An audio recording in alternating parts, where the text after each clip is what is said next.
اللہ اکبر کا کیا مطلب ہے؟ کبھی آپ نے یہ جاننے کی کوشش کی ہے؟ ہم صرف یہی جانتے ہیں کہ اللہ اکبر کا مطلب ہے اللہ بڑا ہے۔ اب اللہ کتنا بڑا ہے اس کا اندازہ کوئی نہیں لگا سکتا۔ اسی طرح حضرت محمد صلی اللہ علیہ وآلہ وسلم نے حضرت جبرائیل علیہ السلام کے پروں کے بارے میں فرمایا کہ ان کے 600 پر تھے۔ اب وہ پر کتنے لمبے تھے اور کیسے تھے اس کے بارے میں صرف ہم اپنے ذہن میں ایک خاکہ ہی بنا سکتے ہیں، باقی ان کا علم اللہ کے سوا کسی کے پاس نہیں۔ اسی طرح سورہ رحمان میں اللہ نے 2 مشرق اور 2 مغرب کا ذکر کیا ہے۔ تو اب اس کا کیا مطلب؟ کیا مشرق اور مغرب 2 ہیں؟ اور اگر 2 ہیں تو کیا پھر سورج بھی 2 ہوں گے؟ یہ وہ باتیں ہیں جن کا ذکر قرآن میں اللہ نے کیا، لیکن جس طرح ہم روزانہ سورج کو مشرق سے طلوع ہوتے اور مغرب میں غروب ہوتے دیکھتے ہیں، ویسے ہم 2 مشرق اور 2 مغرب کو نہیں دیکھ سکتے۔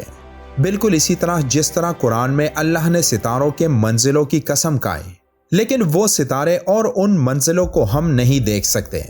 اسی طرح اللہ نے سورہ رحمان کی آیت 17 میں فرمایا ہے کہ وہی مشرقین یعنی 2 مشرق اور مغربین یعنی 2 مغرب کا رب ہے۔ اب اس آیت کا کیا مطلب ہے؟ اسے ہم قرآن اور سائنس کی روشنی میں سمجھنے کی کوشش کریں گے۔ سورہ رحمان میں اللہ نے 2 مشرق اور 2 مغرب کا ذکر کیا ہے، لیکن سورہ المعارج میں اللہ نے 2 سے زیادہ مشرق اور 2 سے زیادہ مغرب کا ذکر بھی کیا ہے۔ اس سورت کی آیت 40 میں ذکر ہے، تو مجھے تمام مشرقوں اور تمام مغربوں کے رب کی قسم۔ اس آیت سے یہ ثابت ہوتا ہے کہ 2 سے بھی زیادہ مشرق اور 2 سے بھی زیادہ مغرب موجود ہیں۔ اب سائنس نے اپنی تحقیق و ثبوت اور دلیل کی بنیاد پر ثابت کیا ہے کہ 1 مشرق ہے، 2 مشرق ہیں اور بے شمار مشرق ہیں۔ قرآن کریم میں ارشاد باری ہے 1 مشرق ہے، 2 مشرق ہیں اور بے شمار مشرق ہیں۔ اسی طرح 1 مغرب ہے، 2 مغرب ہیں اور بے شمار مغرب ہیں۔ جغرافیہ کی سائنس ہمیں یہ بتاتی ہے کہ سورج مشرق سے طلوع ہوتا ہے، لیکن اس کے طلوع ہونے کا مقام سارا سال تبدیل ہوتا رہتا ہے۔ سال میں 2 دن یعنی 21 مارچ اور 23 ستمبر ایسے ہیں جب سورج عین مشرق سے طلوع ہوتا ہے، یعنی خط استوا پر سفر کرتا ہے۔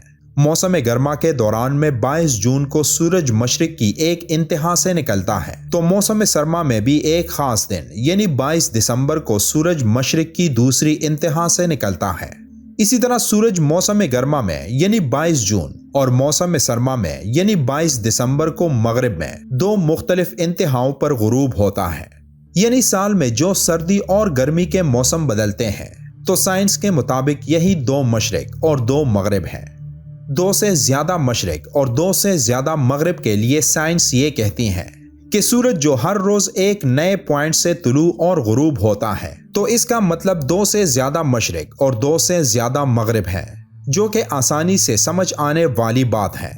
اب قرآن میں ان 3 مقامات پر غور کریں کہ جہاں مشرق اور مغرب کا ذکر آیا ہے۔ سورہ شعراء کی آیت نمبر 28 ہے، اللہ ایک مشرق اور مغرب کا رب ہے۔ سورہ رحمان آیت نمبر 17 میں آیا ہے، اللہ 2 مشرقوں اور 2 مغربوں کا رب ہے۔ اور سورہ المعارج کی آیت نمبر 40 میں ہے، اللہ بے شمار مشرقوں اور مغربوں کا رب ہے۔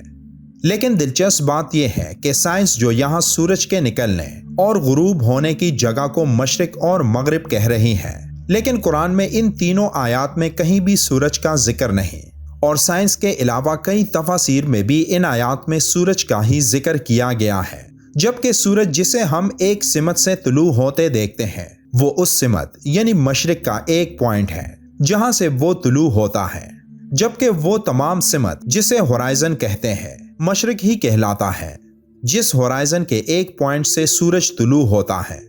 ہماری پوری کائنات ملٹی ڈائمینشن ہے، اور جب آپ کائنات کو ملٹی ڈائمینشن زاویے سے دیکھیں تو یہ آیات انتہائی آسانی سے سمجھ میں آ جاتی ہے کہ ہماری کائنات میں لاتعداد ڈائمینشنز ہیں، اور یہ تمام ڈائمینشنز کائنات کو 2 برابر حصوں میں تقسیم کرتے ہیں، یعنی آدھی برابر ڈائمینشنز کائنات کے ایک طرف اور آدھی برابر ڈائمینشنز کائنات کی دوسری طرف، اور یہ ایک آدھا حصہ مشرق اور آدھا حصہ اس کائنات کا مغرب بن جاتا ہے، اور کائنات کے ان برابر حصوں کے ایک چھوٹے نقطے سے سورج طلوع اور غروب ہوتا ہے، جو کہ اس کائنات کے مشرقی اور مغربی حصے میں آتا ہے۔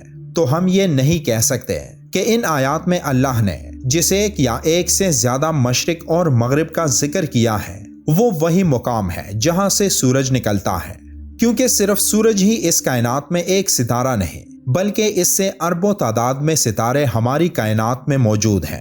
تو مشرق اور مغرب اس کائنات کا وہ تمام حصہ ہے جو ایک طرف مشرق اور ایک طرف مغرب پر مشتمل ہے۔ یہ غیب کا وہ علم ہے جو ہمارے ننھے دماغ میں فٹ نہیں ہو سکتی، کیونکہ اس کائنات میں ایسی لاتعداد باتیں ہیں جن کا علم صرف اللہ تک ہی محدود ہے اور جہاں انسانی سوچ کبھی بھی نہیں پہنچ سکتی۔ جیسے کہ ایک حدیث پاک میں یہ ذکر ہے کہ سورج ہر رات اللہ کے عرش کو سجدہ کرتا ہے۔